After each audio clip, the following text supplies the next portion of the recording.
Hi guys, it's Jess from Madden Crafts. Did you know that the dollar store sells resin crafting supplies now?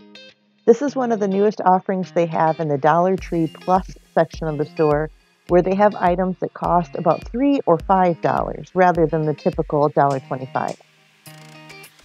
I picked up some of the resin supplies to test them out to see how they compare to resin from craft stores or online. This is a traditional two-part epoxy resin, which means it has a 1-to-1 mixing ratio. So you pour in one part of the resin and then one part of the hardener and mix them both together to create the chemical reaction that will turn it into resin that will eventually cure. There are some precautions that you should always take when you're working with resin. Be careful when you're working with resin. Always protect your work surface, wear gloves, work in a well-ventilated area.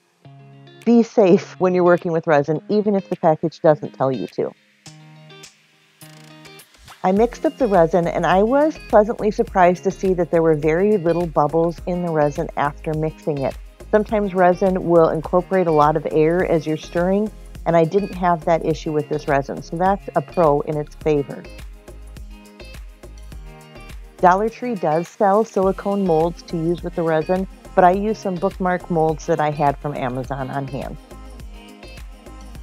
After I had the resin poured into the molds, I used some of the Dollar Tree resin mix-ins to embellish those bookmarks. These are called mini diamond filler, and they're kind of just little plastic gems.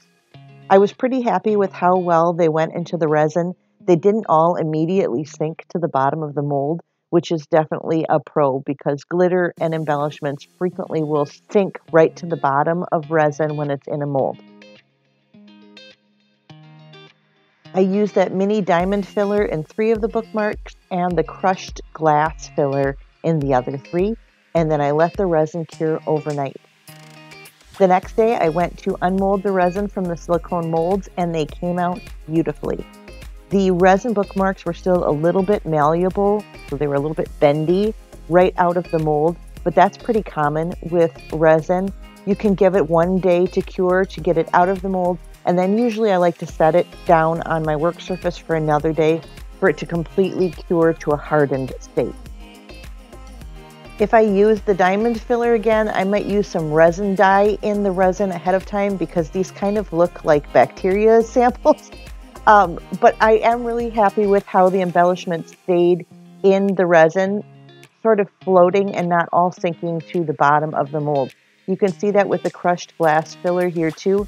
It really fills up the entire depth of the resin and it's not just all sunk into one side or the other. This is kind of an up-close view of unmolding the last bookmark.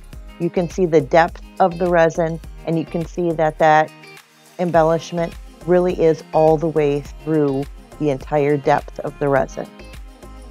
Once the resin was fully cured, I started to decorate the bookmarks with some tassels and a little bit of vinyl that I cut with my Cricut Joy to personalize them. If you'd like all my thoughts on whether I think dollar store resin is worth buying, be sure to visit my blog maddencrafts.com for my full write-up of this resin. Give this video a like if you learned something new, subscribe to my channel if you aren't already, visit me on my blog maddencrafts.com, and thanks for watching.